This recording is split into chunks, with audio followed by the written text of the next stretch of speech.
Hi guys, TextBack here with another video review. This time we're looking at the Transformers Generations Voyager class brainstorm. I got this figure from B&M's for a reasonable price of $12.99. I know this is 9 months old, but 9 months later, $12.99 instead of $28. It's got a conversion level of 2, intermediate, 330 2014. You have choking hazard, small parts, not for children under 3 years. Picture on the side, brainstorm, typical box for Generations. Then you have the figure, vehicle mode, you have tech specs, and a bio there. So if you want to read it, if you pause it right now, you can read it. So that's it for the, and you also have Skybite. But I'm not really interested in Skybite, but anyway. So we'll open it up and see what it's like. And here he is, straight out of the box.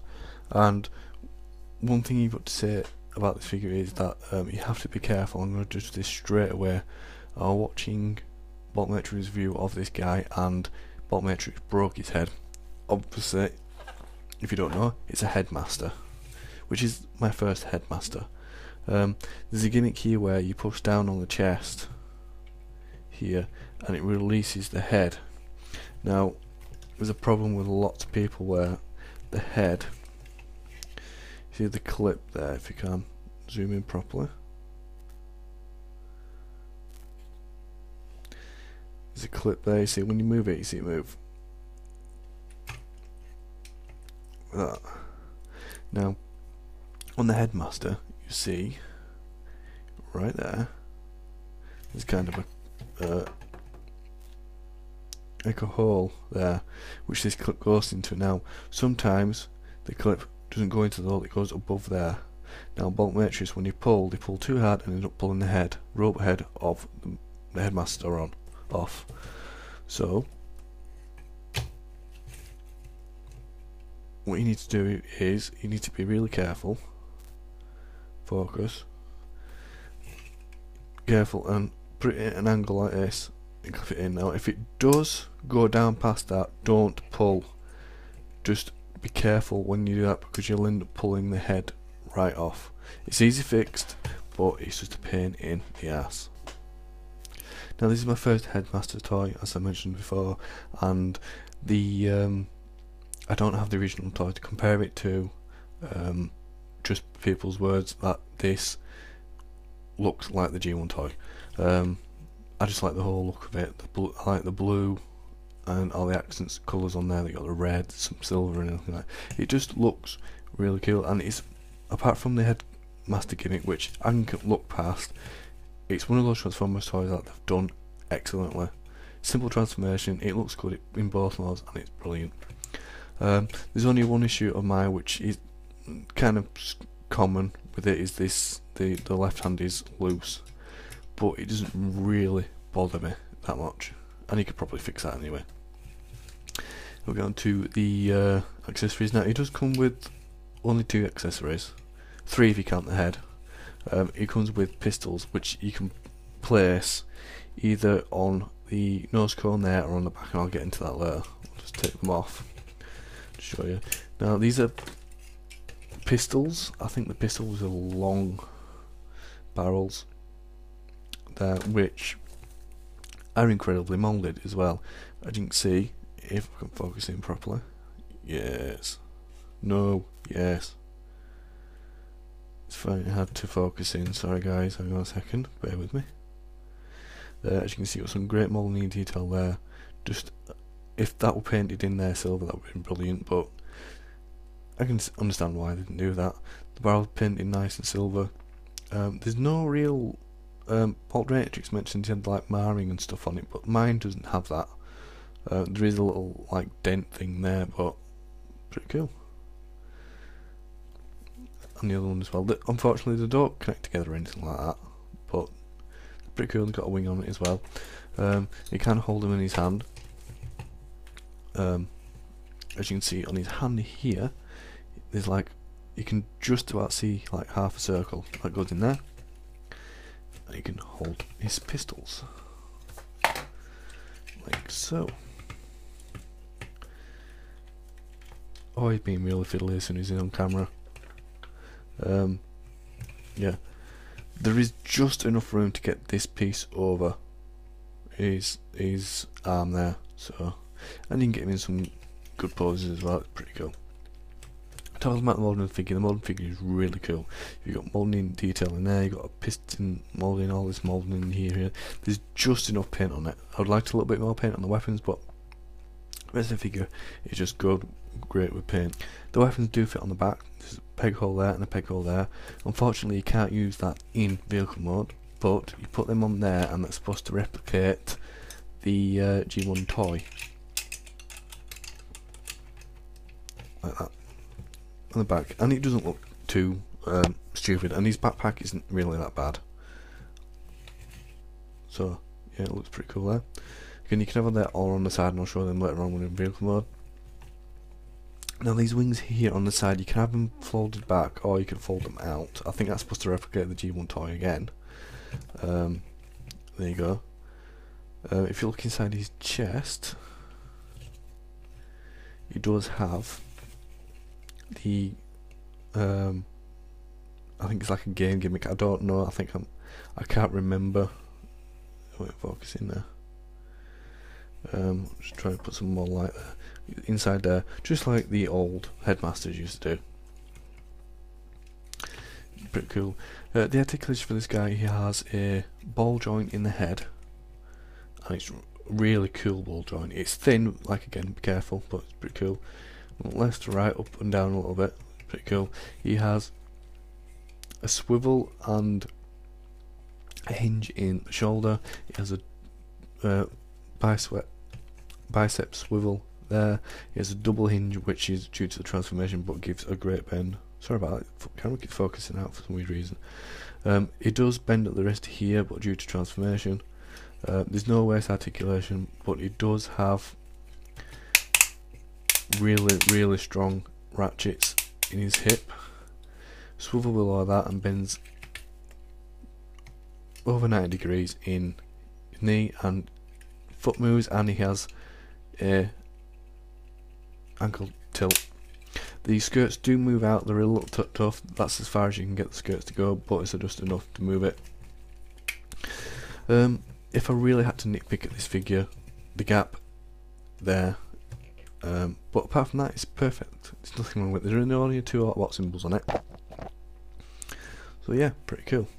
And here he is with all his generation buddies. As you can see, look cool, really cool together. Even the Decepticon Blitzwing looks pretty cool. And I think, if you don't count Blitzwing's cannon, he's the tallest Transformer.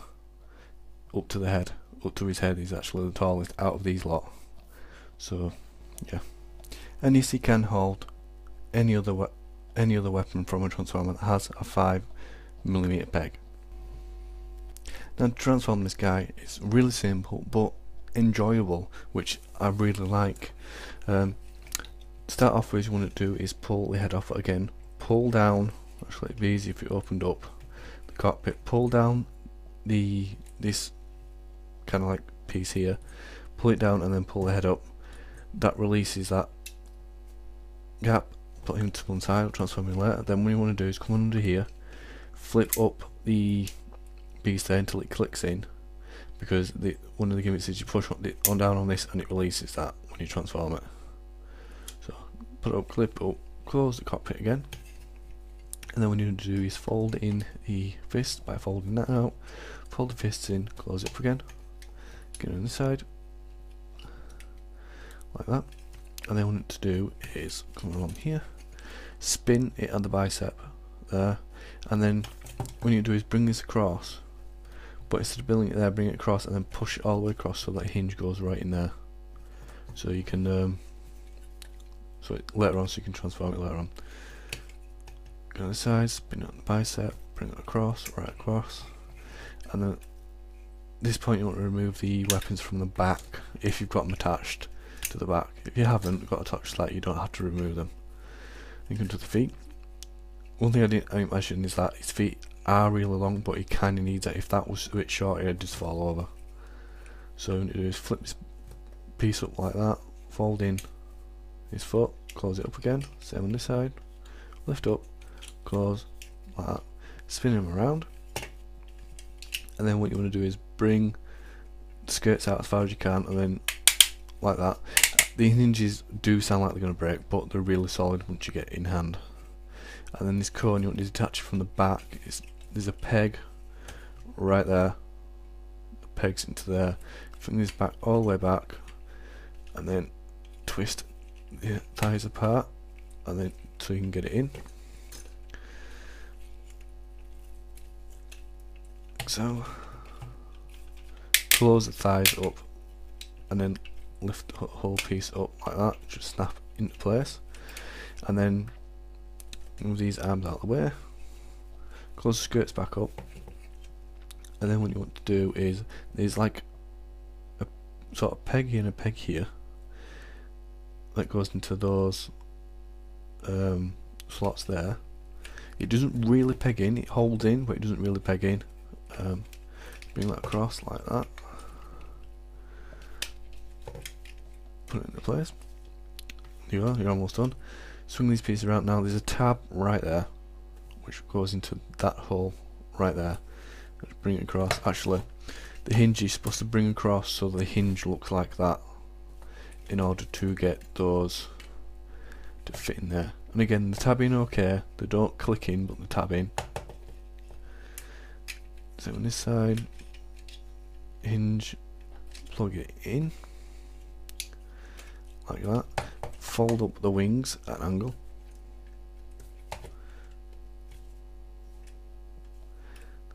fold the wings out if you haven't had folded the wings out, like that, and then come along here, fold out the landing gear, get the weapons. There's a peg on each side of the cone, nose cone, push that in, and then you have brainstorm vehicle mode. Now to transform his Headmaster, I can't remember the name of the Headmaster, his name's not on the box. Basically you just unfold him, unfold his legs, straighten them out, his arms like that, and there you go, he's transformed.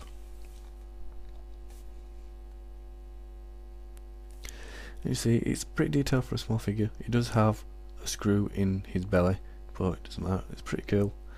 Head crest and everything, I'm trying to zoom in so, you know, he's got like a smirk on his face, molding piece in the chest. Unfortunately he's got really no articulation. His arms are moulded on the inside, but that's just the side of Brainstorm's head. Is it Arcadia his name? Arcadia? I can't remember, it's been a while since I watched.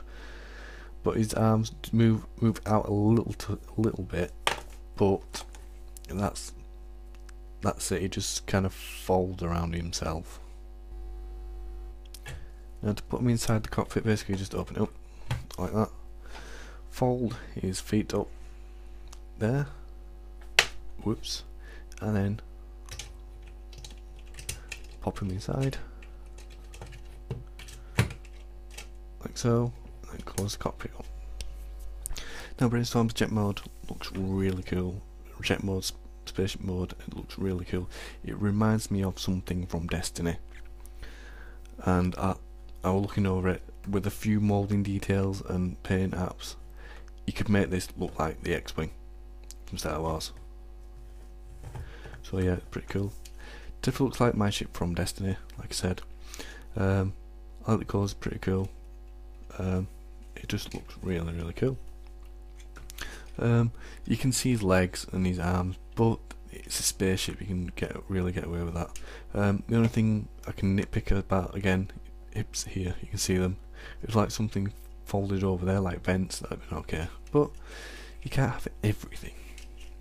It does have sort of thrusters here, back here, and then thrusters at the top there, which look really cool. You could get the Headmaster to plug in there, but it wouldn't look right at all. As you can see, it is possible, but it just looks really weird, just sticking off. You'd probably do it that way, but it still looks weird. There's not much to go on in vehicle mode, it's a jet. It does have a nub there and a nub there as landing gear, but that's the only one that comes down. And again, you can see a lot more of the moulding detail in vehicle mode. These vents, I like these vents, it's really cool. It's just really cool, and I don't see any marring or anything. The only marring as I can see, like around the sprue or anything, is right there. That's the only problem. So Metric's probably got a bad deal, which he always does. It's a little bit unfair, but he always does get a bad deal with stuff. So it's pretty cool. Size comparison, I have two jets here. I have the Combiner Wars jet, which the name escapes me, and I have the San Diego Comic-Con Thundercracker, I think, there, so you can see. Bigger than a Deluxe. And then here he is with one of his generation buddies, Robuster, and you can see in vehicle mode he is bigger as well. I don't have any other jet transformers on hand at the moment, but he's a decent size, that is. All in all, Brainstorm looks good in robot mode, looks good in vehicle mode. I can pass over the Headmaster gimmick and the nitpicking gap in his hips and the wobbly wrist, but this is it's just one of those figures that are perfect. They have a few, some of them have a few, they have like a really load of time of really bad transformers, and then they come out with something like this and it's just brilliant. Brainstorm wasn't really a character that I was attached to, but now I've got the toy, I like the toy. I think I might actually look into a little bit more of that, and it just looks really cool. I can't think of anything else that they can improve on there, to be honest. If they got rid of that little gimmick there where if you got the clip where you can just pull it in and out, the head in and out without the clip, and just use that for the chest gimmick, that would have been fine, but that's about it. You don't need any more paint apps. Like I said, the only paint apps that I need are inside the guns. That's about it. It looks really cool on the shelf, and I don't know if I want it in vehicle mode or robot mode, because it looks that good, especially with the jets. I've got these transformed jets. Yeah, it's a thumbs up for this figure. It's just really cool. I'm glad I got a pretty cool price as well. I definitely recommend picking this up. Just pick this up. It's really cheap in B&M's. If you don't know what B&M's is like, I think it's like Target. I think that's what it's like, where you can get cheap things. So it's pretty cool. No other complaints at all. It's really cool on the shelf and everything. So I'd pick it up. I think I'm rambling on, so sorry guys, but yeah, definitely pick this up. So don't forget to like, comment, subscribe. If you want me on Twitter, it's @TextPark217. Thanks for watching, guys. See you later.